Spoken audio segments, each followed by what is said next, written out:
जहां धुंध और रहस्य का आवरण था, वहां की हवा एक प्राचीन पहेली के रहस्य से गूंज रही थी। कैलाश पर्वत पर देवताओं का एक दिव्य सम्मेलन हो रहा था।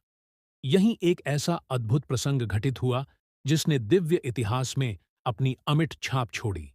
भगवान परशुराम, जो अपनी अपराजेय परशु कुल्हाड़ी के साथ शिव के अनन्य भक्त और योद्धा माने जाते थे, भगवान शिव के दर्शन करने उनके निवास स्थान की ओर बढ़ रहे थे। लेकिन उनके मार्ग में एक ऐसी आकृति खड़ी थी जो ज्ञान और शांति का प्रतीक थी। भगवान गणेश, हाथी के मुख वाले देव, कैलाश के अडिग द्वारपाल। भगवान शिव की अनुमति के बिना कोई भीतर नहीं जा सकता। गणेश ने शांत और दृढ़ स्वर में कहा।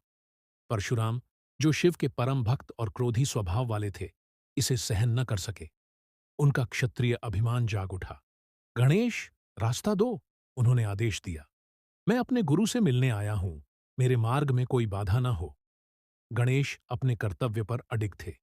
यह मेरा धर्म है कि मैं अपने पिता की आज्ञा का पालन करूं। आज कोई भीतर प्रवेश नहीं कर सकता। परशुराम का क्रोध और बढ़ गया।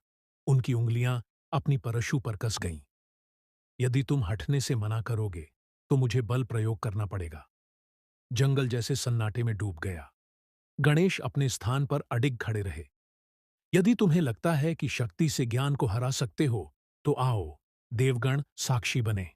और फिर द्वंद्व आरंभ हुआ। परशुराम ने तूफान की गति से हमला किया। उनकी परशु दिव्य ऊर्जा से जगमगा रही थी, लेकिन गणेश ने बल के बदले बुद्धि का प्रयोग किया। वे हर वार से बचते रहे। अपनी चतुराई से परशुराम की शक्तियों को निष्फल कर दिया।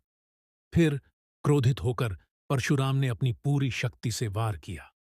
यह वार गणेश के दाएं दंत पर पड़ा। उनका दंत टूटकर नीचे गिर पड़ा और पूरा जंगल उस आघात से कांप उठा। परशुराम वहीं रुक गए। उनका गुस्सा शांत हो गया और उनके हृदय में पश्चाताप जाग उठा। भगवान गणेश, मुझे क्षमा करें।